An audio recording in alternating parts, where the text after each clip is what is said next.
Sanei sachang chilak ralou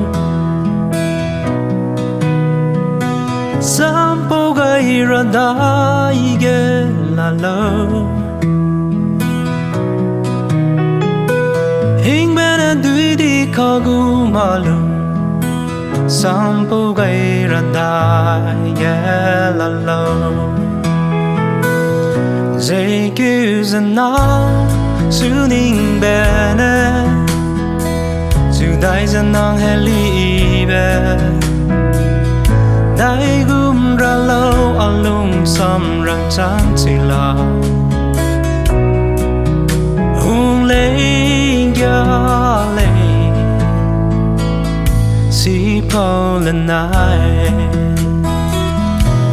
nrui be alung gaira daige lalo Hingbe tingtunghi delei aringting kangpui alung gaira daige lalo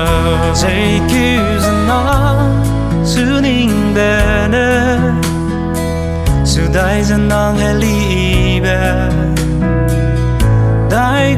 ralou alung Samria chilak ngia suipaule Ndai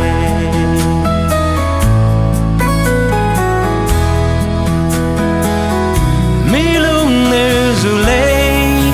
alung sampo gai sang luma